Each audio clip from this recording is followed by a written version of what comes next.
Hello, our friends, Evolutionary Energy Arts family. Hello there, and welcome back. So, I hope everybody is doing well, going through from Louisiana all the way through to Georgia with this supercell, this huge, huge, powerful system that unfortunately we will probably see more of these this year. Oh, yeah, definitely. I mean, I have a son there in Alabama, and we have family there in Alabama, and I know people in Georgia. We know people all over the place, and we just hope everybody's okay. Most definitely. This was a powerful one, and we've been talking previously about how Tornado Alley is shifting east. You could see it because when you thought tornadoes and, just a handful of years ago, automatically you start thinking Oklahoma, right? Oklahoma first and foremost, and you think in that area.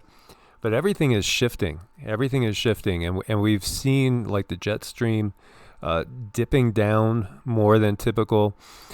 So all these weather patterns that we were kind of used to are changing. Oh, yeah, they definitely are. There's no denying it, no doubting it, because we've gone back over the years and just we've seen the images shifting, shifting, shifting east. Yeah, there's massive damage in Alabama and Georgia. This was incredible. I mean, it just took out whole portions of the forest, leveled them. Very, very sad situation that we see going on in such a beautiful area.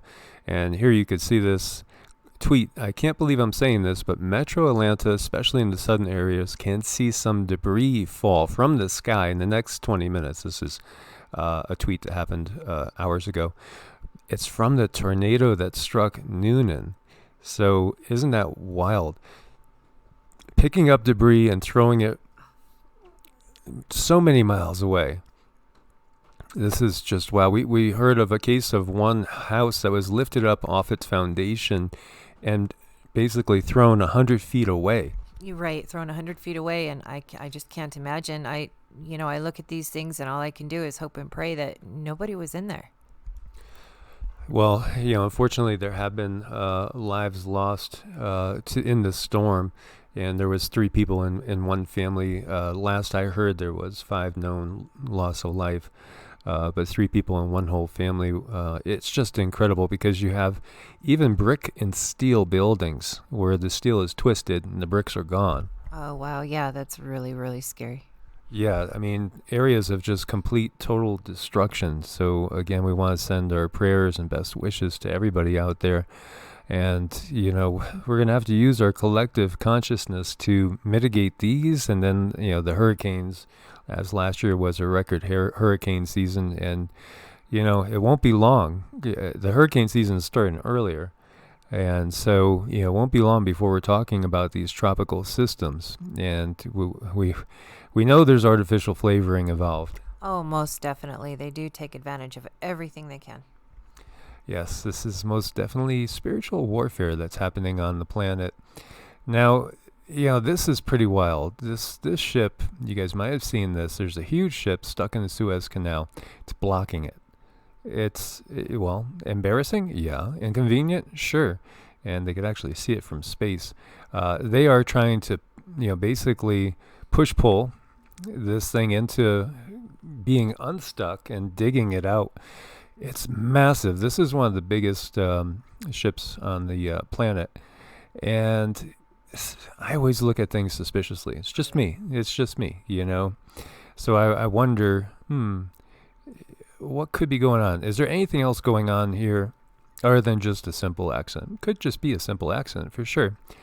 But, it's disrupting the flow of goods yet again.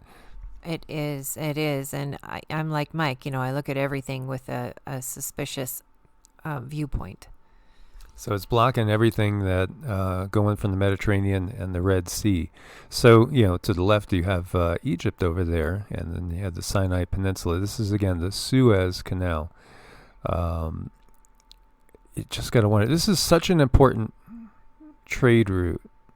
Huge important trade route, because you got to go either above and below or below now. So you either got to go around Africa, and then we see Russia is promoting an Arctic Sea route as a viable alternative to the blocked Suez Canal. Interesting. It's a heck of a traffic jam. It's a 400-meter long ship. I've been on some big cruise ships. That's a massive ship right there. That's huge. It is. It's huge. And by the way, there was a train collision that kills 32, unfortunately, in Egypt. More than 60 others injured after two trains collided north of Sohag City.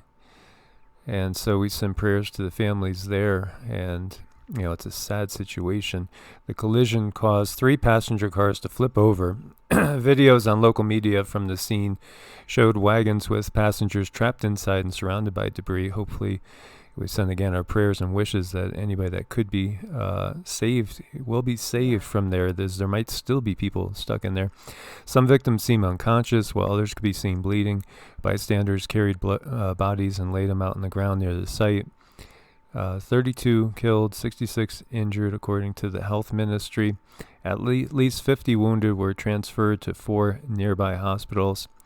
Egypt's railway authorities said the trains collided after emergency brakes were triggered by unknown individuals near the city of Sohag, near the capital of Cairo. The brakes caused one of the trains to stop and the other to crash into it from behind. So they're going to be investigating this as well. They should. The trains collided while going at not very high speeds, which led to the destruction of 2 carriages and a third to overturn. And the president has promised to punish those responsible for this deadly wreck. It's crazy to think of. And then I get into the rundown rail system. But my question is, when we look at it, the ship's blocked up in here in the Suez Canal, and we have this train incident right over here. Is there a connection? I'm not saying there is. I'm just always a little bit suspicious. Well, most definitely, especially when things of this magnitude are brought to national news, and they're that close together. We definitely can't help but question. Yeah, and of course, this whole area, we have, if we just look a little bit north, you're going into Syria, and of course, there's issues in Syria that's been ongoing. You have, the militaries from Syria, from Russia, from Turkey, from the U.S., all in there, and that's, a real mess, to say the least. And, then, of course, we've had the whole Libyan thing going on just a little bit over here to the west. So, I'm just curious. And, of course, we have the tensions with Iran that's been going on for so long as well. And, we have a new Cold War of sorts, that can turn hot any time. And, by the way, there was, again, another case where Taiwan was scrambling planes to go up and intercept ones from the fine dining ware country. Yeah, most definitely. So, when you are preparing for some sort of action, there can be a lot of sabotage that is done. If we look at military history, we see it time and time again. What do you sabotage? Infrastructure.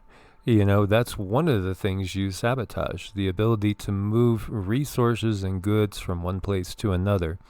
Obviously, the Suez Canal is a major route, and then also, by rail. So it makes you wonder if there's something that maybe perhaps going to go down in the Middle East. You're just wondering. I don't know. It could be. It just feels like something's warming up. Yeah. So we wanted to share this with you guys. Thanks for your support on Ko-Fi and Patreon. We couldn't do it without you guys.